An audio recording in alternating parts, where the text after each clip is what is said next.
समय की बड़ी महिमा है। मैंने सुना एक बार श्री अवध में एक महात्मा ठहरे थे धर्मशाला के कमरे में। तो महात्मा ठहरे, ऊपर कई लोग थे, तो एक आदमी नीचे ठहरा। वह भी बड़ा संपन्न धनी आदमी था, पर उसको भगवान से कोई लेना देना नहीं था। धन मद मत परम बाचाला। अब एक अद्भुत बात, ठहरे दोनों एक ही जगह, पर कहो रहीम कैसे निभे केर बेर को संग, बेडोलत रस आपने उनके फाटत अंग। उस आदमी के जो सोने का समय, संत के वो जागने का समय। वो रात को जागे और सवेरे ही सो गए, 2-3 बजे सो गए, और महात्मा 3-4 बजे जग जाए। और महात्माओं का काम तो जगना और जगाना। सवेरे जगे तो अयोध्या के संत तो सवेरे जाकर सीताराम सीताराम सीताराम बड़े जोर जोर से करें, अब वो सो ना पावे। एक दिन सह लिया, दूसरे दिन, फिर तीसरे, तो नाराज होके निकला बहुत गुस्से में। अरे बोले बंद करो। बड़े सवेरे संत जन करते सीताराम, और इनकी सीताराम ने कर दी नींद हराम। सो ही नहीं पाते इनके मारे सवेरे सीताराम से। तब महात्मा बोले, बेटा भैया भगवान का नाम है, ऐसे मत कहो। बोले क्या होता है भगवान? कौन है भगवान? क्या करता है भगवान? महात्मा बोले, भगवान सबको भोजन देते हैं, पानी देते हैं, जीवन देते हैं, हुआ नहीं है और न होगा। प्रभु सरीखा दानी, पापी धर्मी सबको देता अन्न पवन अरु पानी। भगवान की बड़ी कृपा है, वही देते हैं। बोले हम कैसे मान लें कि भगवान खिलाते हैं? हम नहीं मानते, हम भगवान को ही नहीं मानते। ना भैया भगवान खिलाते हैं। वो बोला हम खाएंगे ही नहीं तो कैसे खिलाएंगे? महात्मा भी भगवान की प्रेरणा से बोल गए कि अगर उन्हें खिलाना होगा तो मार मार के खिलाएंगे। वो भी आदमी अकड़ा हुआ था। अरे बहुत देखे तेरे जैसे महात्मा बड़े आए भगवान की वकालत करने वाले, मैं खाऊंगा ही नहीं। महात्मा बोले मैं कह तो रहा हूं, उसे खिलाना होगा तो जबरदस्ती खिलाएगा, मार मार के खिलाएगा। उसने कहा तो हमारी तुम्हारी शर्त, 1 दिन का समय, मैं जा रहा हूं और आज जा रहा हूं, कल रुकूंगा, परसों आऊंगा। अगर भगवान ने जबरदस्ती खिलाया तो तुम्हारी बात सही, तुम्हारा चेला बन जाऊंगा, और नहीं खिलाया तो तुम्हें बाबा जी नहीं रहने दूंगा। महात्मा ने कहा कि मंजूर। वो चला गया। अब महात्मा भी भजन कर दिया, भगवान आपके भरोसे कह दिया है। अच्छा वो आदमी भी बड़ा विचित्र, वो भी कम जिद्दी नहीं था। उसको तो सिद्ध करना था कि परमात्मा नहीं है। गांव में नहीं गया, शहर में नहीं गया, जंगल में गया, घोर जंगल में। और उसने सोचा यहां कौन आता भोजन कराने, यहां हम दिखेंगे नहीं किसी को। और एक दिन की बात है, एक दिन भूखे रह ले, बस दूसरे दिन बाबा जी को देखते हैं। लेकिन उसने सोचा शायद जंगल में भी कोई देख ले। तो एक वट वृक्ष था, बड़े सघन सघन वट वृक्ष, पत्ते दिखाई ना पड़े कोई। वह वट वृक्ष के ऊपर जाकर पत्तों में छिपकर बैठ गया, आज दिन भर यहीं बिताएंगे। बैठ गया। इतने में भगवान की लीला देखो। दोपहर होने के कुछ पहले, वो सवेरे से ही बैठा था, व्यापारियों की, बंजारों की टोली निकली।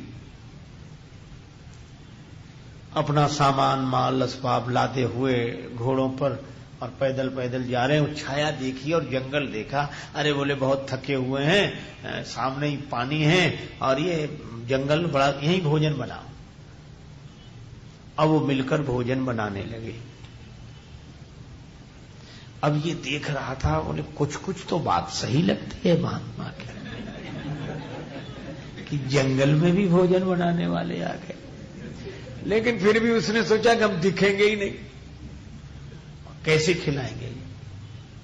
उन लोगों ने भोजन किया और भोजन करके गरम गरम भोजन रास्ते के लिए बांध लो, बांध कर रखा।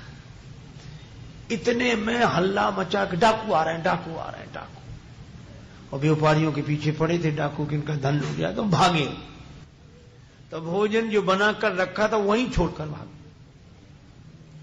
अब डाकू और का सरदार आगे आगे, दल पीछे पीछे। एक डाकू जो आगे आगे चला, और सरदार सरदार आ जाओ, हम लोग तो 2 दिन के भूखे हैं, देखो कितना गरम गरम ताजा भोजन बना रखा है, पहले भोजन करो फिर ढूंढेंगे वो कहां गए व्यापारी। और सरदार बोला सावधान, भूख पर संयम करो, ऐसे ही मत खाओ। क्यों? बोले किसी को, कौन जंगल में भोजन बना के रखेगा, किसी को हमारे बारे में पता लग गया है, तो उसने जहर मिलाकर ये भोजन बना के रखा है कि डाकू खाएंगे और मर जाएंगे। वो डाकू बोला सरदार कैसी बात करते, इस जंगल में कौन आएगा जहर मिलाने के लिए और भोजन रखने के लिए। सरदार बोला कि जहर मिलाने वाला भी यहीं कहीं छिपा होगा, पता लगा उसका। एक डाकू बोला कि मुझे दिख जाए तो उसको गोली मार दो। अब जो गोली की बात सुनी थी ये घबराया, कांपा तो पत्ते हिले, पत्ते लो लिए इधर। सरदार बोला उतर नीचे, उतर। एक बोला गोली मार दो, बोला नहीं, नीचे उतारा तो बोला गोली मत मारो, सुनी बोली सुभीत भरी, आके तुम्हारा सब हुक्म बजाऊंगा, संग में चलूंगा, सामान सिर धरूंगा और जहां तक कहोगे वहां पहुंचाऊंगा। सरदार बोले ये सब बाद में करना, पहले ही भोजन कर। तूने जहर मिला के रखा इसमें, मन में सोच रहा इसी ने जहर मिला, खा इसे। तो बोला वृक्ष से उतारा, बात कह लो तुम खोटी खरी, पर कसम तुम्हारी मैं रोटी नहीं खाऊंगा। हाथ में ले छड़ी, तब दस्यु सरदार बोला कि तुझे आज रोटी मार मार के खिलाऊंगा। छड़ी लेकर बोला खा। अब मरता क्या नहीं करता, उठा तो खाने लगा। अब दस्यु सरदार सोच रहे थे कि अब मरे तब मरे, वो मरने का है को था। बोले तू मरा नहीं, बोले इसमें जहर है ही नहीं। बोले फिर क्यों नहीं खा रहा था? तब उसने पूरी कहानी सुनाई। डाकुओं का भी हृदय परिवर्तन हो गया कि भगवान ऐसी व्यवस्था करते हैं। तो वे तो बदल गए, डाकू भी बदल गए, और ये लौट कर आया, संत के चरणों में गिर गया। बोले महाराज आप ठीक कहते हैं, भगवान सब व्यवस्था करते हैं, कहां मैं छिपा था, कैसे कैसे योजना बनाकर। तो बोले क्या चाहते हो? बोले अब तो मैं संत ही होना चाहता हूं। और वो सज्जन उन संत के शिष्य बने और बहुत बड़े महात्मा हुए, जिनकी प्रसिद्धि आज तक है। वे ही सज्जन जो नास्तिक थे इस घटना के बाद बदले, वे हुए महात्मा मलूक दास। और तब उन्होंने यह दोहा कहा, अजगर करे न चाकरी, पंछी करे न काम, दास मलूका यूं कहें सबके दाता राम। हो ये न विषय विराग, भवन बसत भा चौथपन, हृदय बहुत दुख लाग,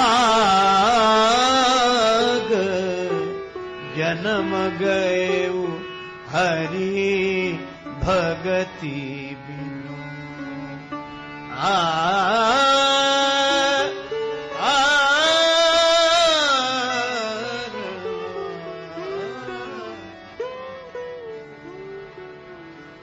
बीत गए दिन भजन बिना रे, बीत गए दिन भजन बिना रे।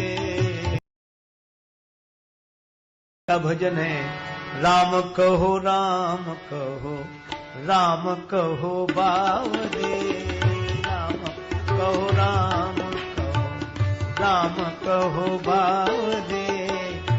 अवसर न चूक प्यारे भलो पायो दावरे। इन तो कुतन दीनो ताको न भजन कीनो। जीवन सिरान्यो जात लोहे के सुतावरे। राम कहो राम कहो राम कहो बावरे।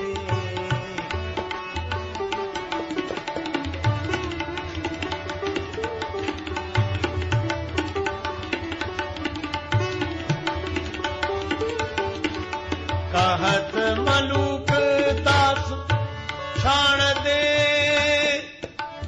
वीरानी आस। राम जी के गुण गाए राम को रिझाव रे। राम कहो राम कहो राम कहो बावरे। राम कहो राम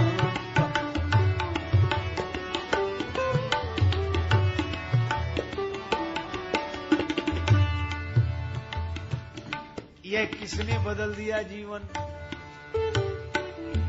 प्रथम भगति संतन कर संगा। ये भक्ति शुरुआत, पहली भक्ति है संतों का संग करना, भक्तों का संग करना।